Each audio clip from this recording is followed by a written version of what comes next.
मेरे से जैसे जो 10वीं फेल व्यक्ति थे, 10वीं फेल मेरे क्लास आते थे, कोई पुलिस में लग गया, कोई फौज में लग गया, कोई L1 का टीचर बन गया। तो मुझे भी मतलब ऐसा जुनून तो लग रहा था कि यार अपन पढ़ने में तो ठीक थे, लेकिन हमारी परिस्थिति वश हम पढ़ नहीं पाए। मजबूत तैयारी है, और आपका कंटेंट यदि क्लियर है और आपका यदि कॉन्सेप्ट क्लियर है तो आप एक वैकेंसी के ऊपर भी आप सिलेक्शन पा सकते हैं। ये मैं सबसे पहले तो जो मेरे पिताश्री बैठे हैं, तो पिताजी को सिलेक्शन मतलब तेरा सिलेक्शन ही नहीं हुआ, भर्ती, हालांकि भर्ती रद्द हो गई थी, लेकिन ये ऐसे कहा कर, इन्होंने मुझे ये बोला कि तू झूठ बोल रहा है, तेरी भर्ती रद्द नहीं हुई, तेरा सिलेक्शन ही नहीं हुआ, बल्कि रामजीलाल का कैसे हो गया और आपका सिलेक्शन नहीं हुआ। मैंने इनको कहा वो L1 से हैं, L1 भर्ती से हैं, मैं BST से हूँ और मैं B.Ed से हूँ L2, हमारी भर्ती रद्द कर दी गई, चाहे से आप किसी से भी जान लगा करके व्याख्याता भर्ती की तैयारी करी। मैंने स्कूल लेक्चर एग्जाम 2022 की तैयारी करी, तो उसका मेरा मतलब 233वीं रैंक के साथ में मेरा सिलेक्शन हुआ है 304 वैकेंसी में से। वो मैं राजकीय उच्च माध्यमिक विद्यालय विरेरू, जिला डीग, तहसील कुमेर में अभी वर्तमान में मैं व्याख्याता अंग्रेजी के पद पर कार्यरत हूँ। क्या था परीक्षा का जब रिजल्ट आया था, कब पता चला था आपको? सबसे पहले कितनी खुशी हुई थी उस दिन जब आपका रिजल्ट आया था? कैसे पता चला? कोई दोस्त ने फ़ोन करके बताया या आप खुद रिजल्ट निकाले थे? व्याख्याता भर्ती का जब जिस समय रिजल्ट आया उस समय मैं अपना जो विधानसभा क्षेत्र है जमुआ रामगढ़, वहाँ पर गया हुआ था मैं, कोई काम मतलब मैं, मेरी पत्नी और मेरे दोनों बच्चे, छोटा भाई है बाबूलाल, उसने मेरे को मतलब कॉल करके बताया कि लेक्चरर भर्ती 2022 का इंग्लिश का रिजल्ट आ गया। तो मैं उस समय साहब घबरा गया थोड़ा सा।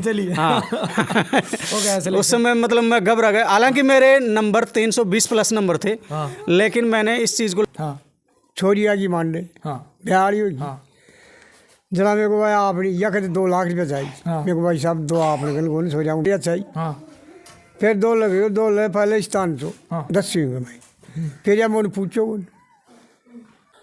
दोस्तों नमस्कार, आज हम ऐसे ग्रामीण क्षेत्र के अंदर पूछे हैं, हमारे साथ ऐसी प्रतिभा है जिन्होंने एक एग्ज़ाम नहीं लगातार 3 एग्ज़ाम में फाइट करी है। REET exam, second grade exam और फर्स्ट ग्रेड एग्ज़ाम। आज इस वीडियो को देख के आपको ऐसा लगेगा कि ज़िंदगी के अंदर अगर आपकी आर्थिक स्थिति कमज़ोर भी है, आपके पास कुछ भी नहीं है, अगर आप लगातार पढ़ाई करते रहेंगे, पढ़ाई के पीछे आज सब कुछ है। ऐसी प्रतिभा ही है जिसने लगातार स्ट्रगल करते करते करते आज उस मुकाम पे पहुंचा है जहां एक लेक्चरर की पोस्ट स्कूल फर्स्ट ग्रेड उसकी सफलता अर्जित करी है। शिवदान जी गुजर जो हमारे साथ हैं, उनके फादर भी बोधूराम जी गुजर हमारे साथ हैं। ऐसी शख्सियत से आज आपको मुलाकात करवाता ले लिए। शिवदान जी पहले तो बहुत बहुत बधाई आपको। धन्यवाद साहब। तेजपाल जी आपका बहुत बहुत हार्दिक स्वागत है कि आप यहाँ तक मेरे तक पहुँची। मुझे मालूम नहीं था आपके चैनल के बारे में भी कि कौन सा चैनल है आपका? तेज मीडिया ग्रुप। तेज मीडिया ग्रुप, जिसके बारे में मुझे पता नहीं था। हमारे सरपंच साहब के छोटे भाई अर्जुन लाल जी ने मुझे कॉल करके बोला कि शिवदान तेज मीडिया ग्रुप वाले आपका इंटरव्यू करने आ रहे हैं। तो मैंने उनको स्टार्टिंग में तो मैंने बोला कि क्या करेंगे इंटरव्यू का लेकिन उन्होंने ये बोला कि मतलब बहुत से ऐसे बच्चे होते हैं जो मतलब तैयारी करते वक्त मतलब तैयारी के दौरान वो क्या होते हैं कि हताश हो जाते हैं। शिवदान जी पहला मेरा ये सवाल रहेगा, आपकी प्रारंभिक शिक्षा कैसे रही? कहाँ से आपने शिक्षा ग्रहण करी? कैसी पारिवारिक स्थिति आपकी रही? मतलब मेरी प्रारंभिक शिक्षा तो साहब यहाँ राजकीय उच्च प्राथमिक विद्यालय हमारे बहलोड है, उसके अंदर मैंने मेरी प्रारंभिक शिक्षा पूर्ण की। उसमें 8वीं क्लास में मेरा जिला स्तरीय जो बोर्ड परीक्षा थी उसमें मेरा 15वां स्थान था। मेरी 90% से प्लस परसेंटेज थी 8वीं बोर्ड में। फिर उसके बाद मैंने 9th और 10th क्लास में Dhaula government Sant Shiromani Narayan Das government senior secondary school Dhaula में एडमिशन लिया। वहाँ पर मैंने 10वीं बोर्ड 2004 के अंदर 72% के साथ में फर्स्ट डिवीज़न से पास किया। उसके बाद में हमारे जो टीचर्स थे, क्योंकि वहाँ पर सबसे पहले मेरे से पहले हमारे एक साथी थे राम गोपाल गुजर, उसकी 78% थी। तो हम दोनों को हमारे जो टीचर्स थे उस समय हमें पता नहीं था कि क्या सब्जेक्ट लेना चाहिए क्या नहीं लेना चाहिए, कैसे कैसे हमें आगे बढ़ना होगा। तो हमारे जो टीचर्स थे उन्होंने बोला कि आप साइंस बायोलॉजी ले लीजिए, क्योंकि साइंस बायोलॉजी में एक अच्छा ग्रुप होता है। मतलब वहाँ पर जा कर के आप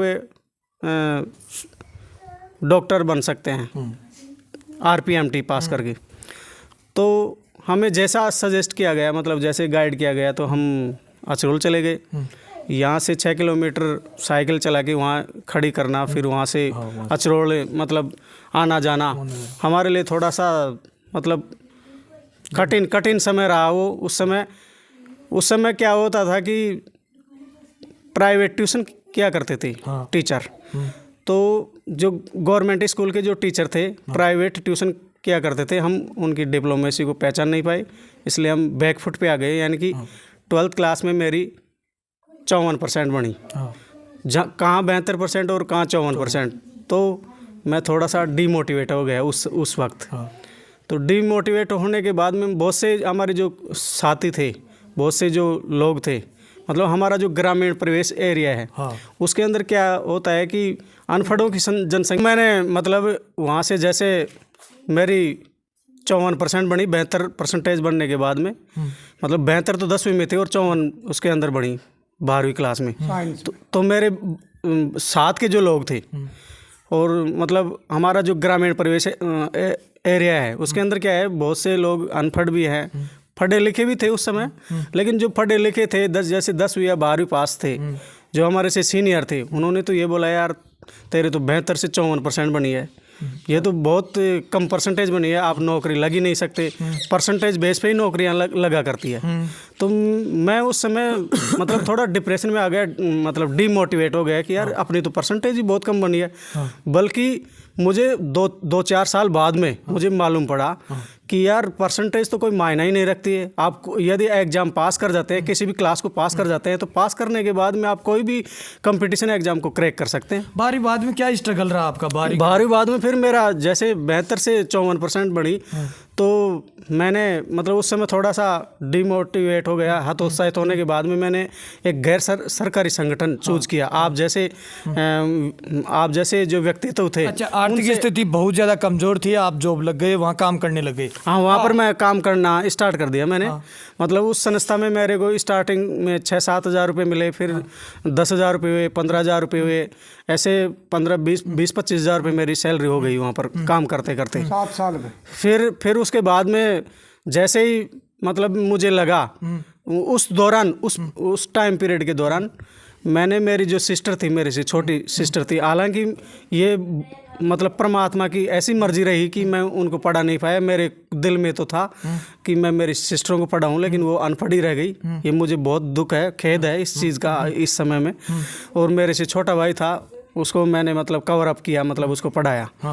तो वो पढ़ने के बाद में, वो 12th पास करने के बाद में, जैसे ही मेरी MA और B.Ed हो गई थी कंप्लीट, उसके बाद में मैंने सोचा कि यार नहीं, आप वो 12वीं का दौर बताइए। जैसे 12वीं के बाद में आपने पढ़ाई स्टॉप कर दी, वहाँ लगातार 7 साल तक आप कमाते रहे। लेकिन फिर प्रेरणा कहाँ से मिली आपको कि मेरे को BA करना चाहिए, B.Ed करना चाहिए? वो प्रेरणा आपको कहाँ से मिली? वो मैं उसी गैर सरकारी संगठन में काम करता रहा, तो वहाँ पर मुझे ऐसे लगा कि वहाँ पर ज़्यादा क्या किया जाता है कि प्राइवेट संस्था में, आप जानते हो प्राइवेट जब हम कोई भी जॉब करते हैं तो वहाँ पर शोषण ज़्यादा किया जाता है। जैसे 5,000 रुपये आप 5,000 रुपये आपको सैलरी मिलेगी, तो आप उनको अगर 10-15 हज़ार रुपये कमा के देंगे तो ये आपको 5,000 रुपये देंगे।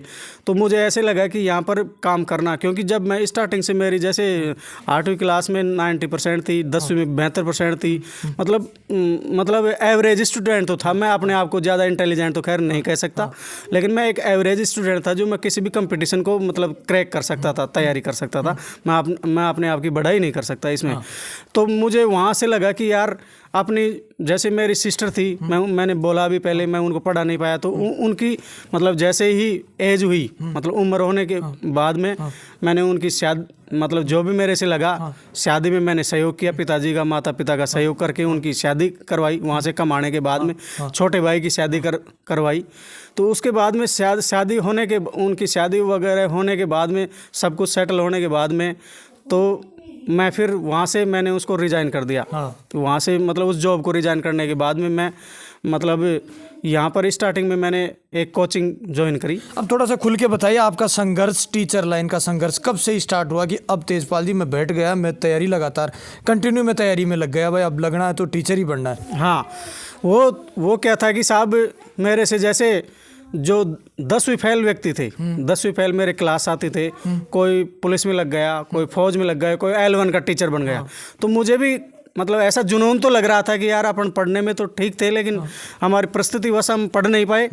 तो फिर मैंने 2017 में वहाँ से रिज़ाइन करने के बाद में जयपुर रह करके मैंने तैयारी स्टार्ट की। 2017 से लेकर 2022 तक का मेरा ये संघर्ष रहा।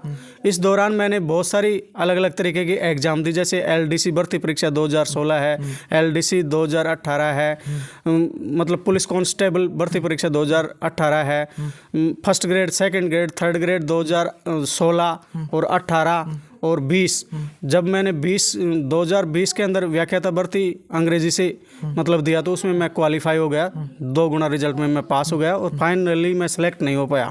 उस समय मतलब बार बार 2, 4, 5 एग्जाम तो ऐसी थी, जैसे LDC थर्ड ग्रेड 2018 जिसके अंदर 9000 टीचर्स की भर्ती थी, अंग्रेजी के टीचर्स की 9000 टीचर्स की भर्ती थी, उसमें मैं सेलेक्ट नहीं हो पाया। बल्कि मैं जैसे मेरा अंतिम पड़ाव आया उसमें के अंदर 300 वैकेंसी में मैं व्याख्याता बन गया, बल्कि 9000 में मैं थर्ड ग्रेड टीचर नहीं बन सका। ये बहुत बड़ी बात थी मेरे लिए। तो इसमें ऐसा कोई नहीं है कि कई विद्यार्थी ऐसे आकलन लगाते हैं कि इसमें तो यार वैकेंसी बहुत कम है, हम कैसे सेलेक्ट हो पाएंगे, मतलब किस तरीके से हम सेलेक्ट हो सकेंगे। तो वैकेंसी कोई मायना नहीं रखती। यदि आपकी तैयारी बहुत शिखर के ऊपर है, बहुत मजबूत तैयारी है और आपका कंटेंट यदि क्लियर है और आपका यदि कॉन्सेप्ट क्लियर है तो आप एक वैकेंसी के ऊपर भी आप सिलेक्शन पा सकते हैं। ये मेरा जी खुल के थोड़ा सा बताना आपको, अगर आपकी सफलता का श्रेय पूछे किस आदमी को आप सफलता का श्रेय देना चाहेंगे, क्योंकि फर्स्ट ग्रेड जैसी एग्जाम आपने फाइट की है? मैं सबसे पहले तो जो मेरे पिताश्री बैठे हैं तो पिताजी को ही देना चाहूँगा, क्योंकि माता पिता से बढ़कर कोई दुनिया में होता नहीं है। तो सबसे पहले मेरे पिताजी और मेरी माँ को श्रेय देना चाहूँगा, माता पिता को, क्योंकि माता पिता से बढ़ के। माता पिता का कितना सपोर्ट रहा आपकी सफलता के पीछे? माता पिता का मतलब जो भी होता है वो माता पिता का ही सहयोग रहता है, इसमें कोई वो नहीं है। मेरी जैसे मेरा भाई है, मेरी पत्नी है, हमारे जो ग्रामवासी हैं, मेरे जो नाते रिश्तेदार हैं, उन सभी का मतलब सहयोग रहता है। ऐसे भाई जब आपका सिलेक्शन नहीं हो रहा था, बार बार 16 वाली भर्ती बता रहे हैं, LDC वाली भर्ती बता रहे हैं और भी पुलिस की भर्ती बता रहे हैं, जब 2-2 नंबरों से 3-3 नंबरों से आप रह रहे थे, उस टाइम लोग तो आपसे ईर्ष्या कर रहे होंगे कि कहाँ लगेगा यार, अब तो कोई जॉब पकड़ ले। उस टाइम कितने लोगों से आप प्रभावित रहे हो? ऐसे लोगों, कितने लोग आपको नेगेटिव देते थे उस टाइम? विचारधारा नेगेटिव कितनी करते? नेगेटिविटी टोटली 99% नेगेटिविटी होती है इस फील्ड के अंदर। 1% पॉजिटिविटी के साथ में यदि कोई भी कंपटीटर मतलब इस क्षेत्र में उतरता है तो 1% पॉजिटिविटी के साथ में उतरता है।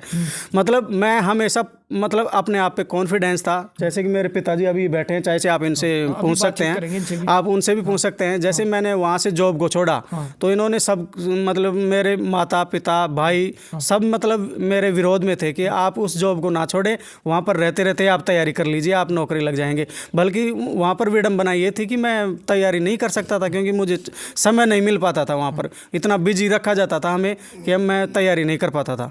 सिद्धांत जी, आपका टारगेट फर्स्ट ग्रेड की तरफ ज़्यादा रहा या सेकंड ग्रेड या रीट की तरफ ज़्यादा था? थोड़ा खुल के बताइए। मेरा टारगेट साहब सबसे पहले नौकरी पाना था। अच्छा, चाहे रीट हो, चाहे से रीट हो, चाहे से LDC हो, चाहे से थर्ड ग्रेड हो, चाहे से फर्स्ट ग्रेड हो, चाहे सेकंड ग्रेड हो। सबसे पहला मेरा टारगेट मतलब स्टार्ट में हमारे माता पिता और मेरे जो घर वाले थे यही क्या करते थे कि तेरे को नौकरी लगना है, सबसे पहले कोई सी में भी तो अटक, कोई सी में भी तो नौकरी लग तू। तो ये मतलब ये रहता था उनका।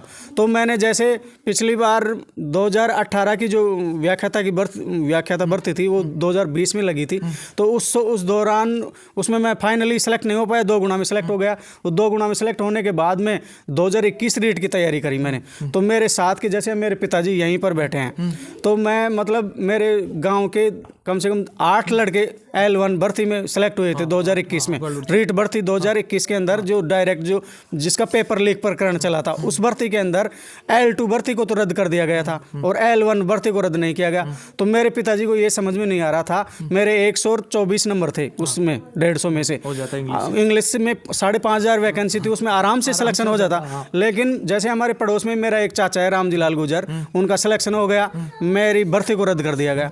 तो उन्होंने मतलब मेरे पिताजी को ये समझ में नहीं आ रहा था कि L1 और L2 होता क्या है। तो उनका सिलेक्शन होने के बाद में, उनका तो सिलेक्शन हो गया, उनको तो ज्वाइनिंग मिलना स्वाभाविक था, तो वो उनको ज्वाइनिंग मिल गई।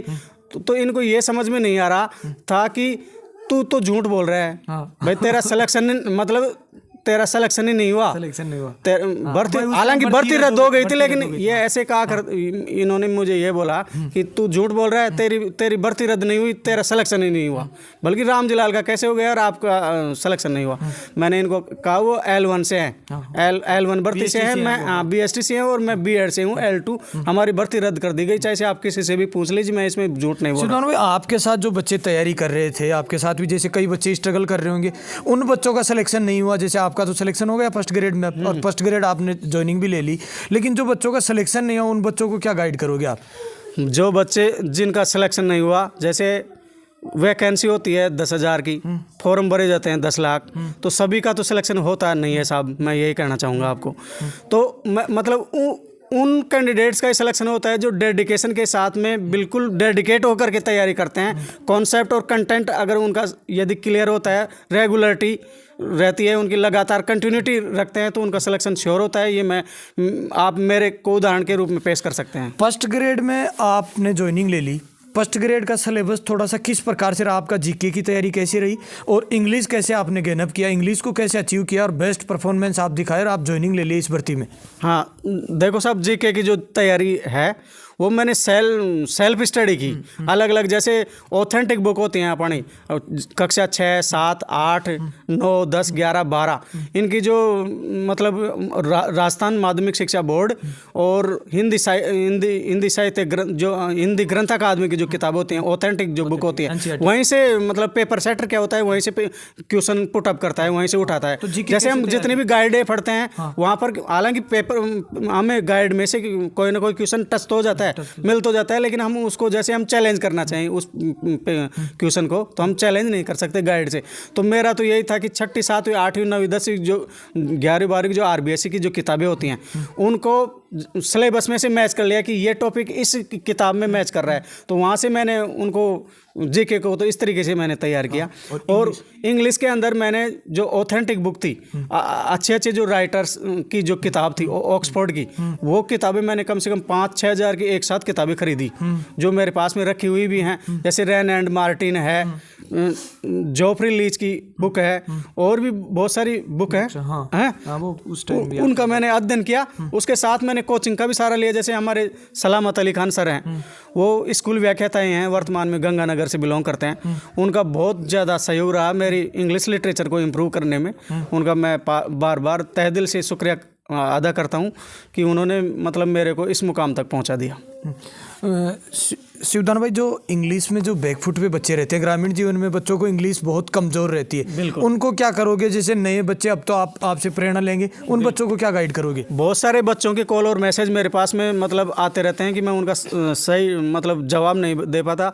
जब से मेरा सिलेक्शन हुआ था तब से कम दिन में कम से कम 10 कॉल आते हैं मेरे पास में, क्योंकि जैसे एक बार भास्कर और पत्रिका वालों ने भी मेरी खबर छापी थी कि बेलोड गांव का शिवदान युवाओं के लिए बना प्रेरणा, मतलब ऐसी खबर छापी।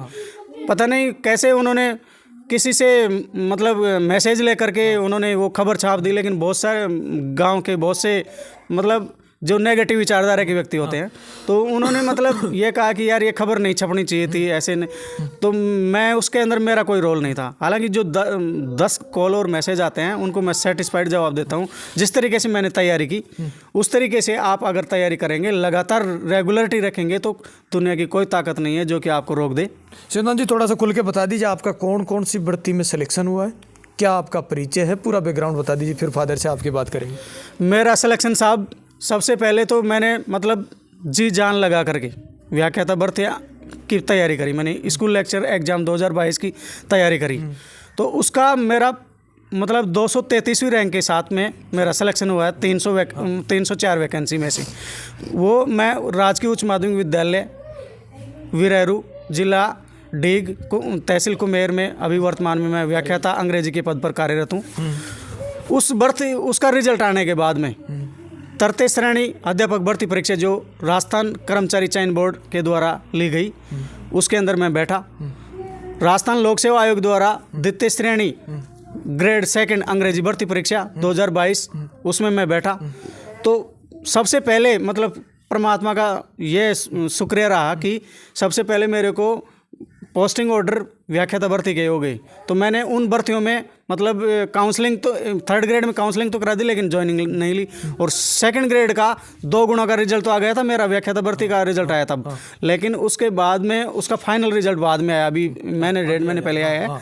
तो मेरा तीनों ग्रेडों के अंदर फाइनली सिलेक्शन हो गया, अच्छी ग्रेड के साथ में, अच्छी रैंक के साथ में।